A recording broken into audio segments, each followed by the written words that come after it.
नमस्कार, आप देख रहे हैं न्यूज फाउंडेशन और मैं हूं सांत्वना आपके साथ। जदयू में आरसीपी सिंह को पूरी तरह से अब दरकिनार कर दिया गया है। अगर बीते एक साल पहले की बात कही जाए तो बिहार के मुख्यमंत्री नीतीश कुमार के सबसे भरोसेमंद आदमी आरसीपी सिंह ही थे। जदयू के अंदर आरसीपी सिंह की नंबर 2 पर हैसियत थी। नंबर 2 यानी मुख्यमंत्री नीतीश कुमार के बाद आरसीपी सिंह को ही जदयू का नेता कहा जाता था। अहमियत इतनी थी कि जदयू के अंदर जिसे चाहा उसे सेट कर दिया, या फिर जिसे चाहा उसकी किस्मत बदल दी, या फिर जिस पर अपनी तरेरी आंखें दिखा दी उसे पार्टी से चलता कर दिया। लेकिन आज परिस्थिति बिल्कुल विपरीत है। आरसीपी सिंह के राजनीतिक करियर पर अब द एंड लग चुका है। जदयू के अंदर अब उनकी कोई अहमियत नहीं रही, उनका प्रकाश अब नहीं रहा, या यूं कहे राजनीतिक करियर जो है उनका अंधेरे में बिल्कुल तरीके से घुप हो चुका है। दरअसल केंद्रीय मंत्री बनने के पहले तक जदयू के रामचंद्र की हैसियत की चर्चा होती थी। समय ने ऐसा करवट लिया कि सब कुछ स्वाहा हो गया। जिस प्रकार से आरसीपी सिंह प्रकाशित होते थे वो प्रकाश ही छिन गई है। लिहाजा रामचंद्र की राजनीतिक पारी में घुप अंधेरा छा चुका है। रामचंद्र प्रसाद सिंह के पास ना पद रहा, ना प्रतिष्ठा और ना दल के अंदर रुतबा रही। तभी तो आज बड़े नेताओं की बात छोड़िए, छोटे नेता भी आईना दिखा रहे हैं और उनके सामने उनकी ही हैसियत नाप रहे हैं। कभी सीएम नीतीश कुमार के सबसे विश्वासी साथी आरसीपी सिंह का राजनीतिक नैया मंझधार में फंसकर अब डगमगा रहा है। इस बार खीवनहार ने ही मुंह मोड़ लिया है। मोदी कैबिनेट में शामिल होने के बाद जदयू के रामचंद्र अपनों से ही घिर चुके थे। केंद्रीय मंत्री बनकर उन्होंने नीतीश बाबू को ही अपने खिलाफ कर लिया था। मुख्यमंत्री नीतीश कुमार भले ही सार्वजनिक तौर पर आरसीपी को लेकर अपने गुस्से का इजहार नहीं किए हैं, लेकिन ललन सिंह और उपेंद्र कुशवाहा से मैसेज उन्होंने दिलवा दिया है। इन नेताओं ने काफी पहले ही बता दिया था कि उनकी उल्टी गिनती शुरू हो चुकी है।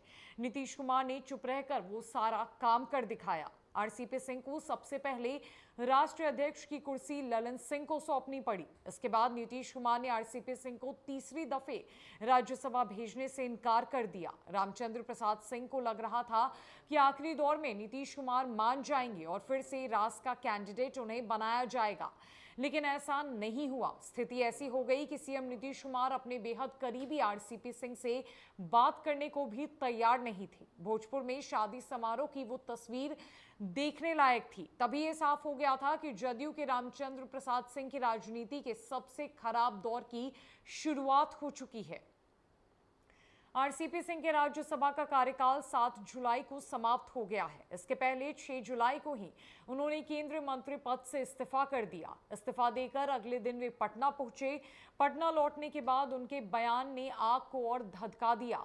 जदयू के रामचंद्र ने पटना पहुंचते ही ये कह दिया कि वे पीएम नरेंद्र मोदी की कृपा से मंत्री बने थे। आरसीपी सिंह ने यहां तक कह दिया कि जो कुछ भी है या वो जो कुछ भी बने हैं वो अपनी मेहनत और लगन से बने हैं। इसके बाद जदयू नेतृत्व की भौहें तन गई। रात होते होते पार्टी की तरफ से आरसीपी सिंह को आईना दिखाना शुरू कर दिया गया।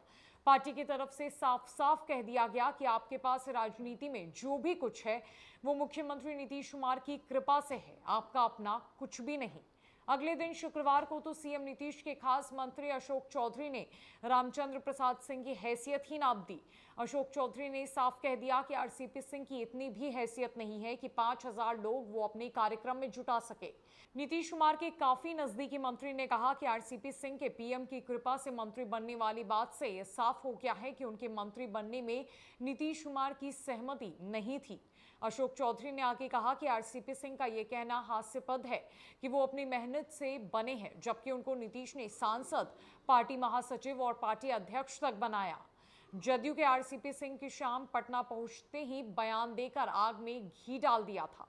उसी दिन देर शाम जदयू नेतृत्व ने बिना देर किए आरसीपी सिंह को आईना दिखा दिया। पार्टी के पूर्व राष्ट्रीय अध्यक्ष को प्रदेश प्रवक्ता की तरफ से आईना दिखलाया गया। प्रदेश प्रवक्ता अरविंद निषाद ने कहा कि नीतीश की कृपा से सांसद, पार्टी महासचिव और अध्यक्ष बनने वाले आदमी अगर ये कह रहे हैं कि वो अपनी मेहनत से बने हैं तो सच यही है कि उनकी मेहनत से पार्टी विधानसभा में 71 से 43 सीटों पर आ गई। जदयू प्रवक्ता ने आरसीपी सिंह को याद कराते हुए कहा कि 2012 से 2022 तक किसकी कृपा से राज्यसभा में वो सांसद रहे हैं। आरसीपी सिंह ने कहा है कि वे बिहार के नौजवानों के कैरियर निर्माण के लिए मार्गदर्शन करेंगे, साथ ही युवा कैसे एक सफल उद्यमी बने इसका भी युवाओं को प्रशिक्षण देंगे। उन्होंने आगे यह भी कहा है कि बिहार में युवा उद्यमी की संख्या अन्य राज्यों की तुलना में काफी कम है। उनकी रुचि शुरू से ही अध्ययन से हो रही है और आगे भी सुबह उठकर पुस्तकों का अध्ययन करेंगे। इसके अलावा वो जदयू पार्टी को मजबूत करने में अपना योगदान देंगे,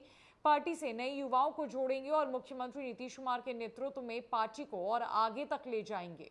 आरसीपी सिंह ने 6 जुलाई को ही केंद्रीय मंत्री पद से इस्तीफा दे दिया और वापस पटना लौट आए। इतना ही नहीं, उन्होंने ये साफ कह दिया कि वो आज जो भी कुछ है और साथ ही साथ केंद्रीय मंत्री जिस तरीके से वो बने वो प्रधानमंत्री नरेंद्र मोदी की कृपा से बने और अब वो जदयू को और भी ज्यादा मजबूत करने का काम करेंगे। बिहार में युवाओं को सफल उद्यमी बनाने का प्रशिक्षण देंगे। वहीं दूसरी तरफ जदयू के नेता लगातार आरसीपी सिंह पर हमलावर है और जदयू कोटे से मंत्री अशोक चौधरी ने तो आरसीपी सिंह की हैसियत ही नाप कर रख दी है। फिलहाल के लिए इस अपडेट में इतना ही है। न कई अपडेट्स के लिए हमारे साथ बनी रही न्यूज़ फॉर नेशन में। नमस्कार।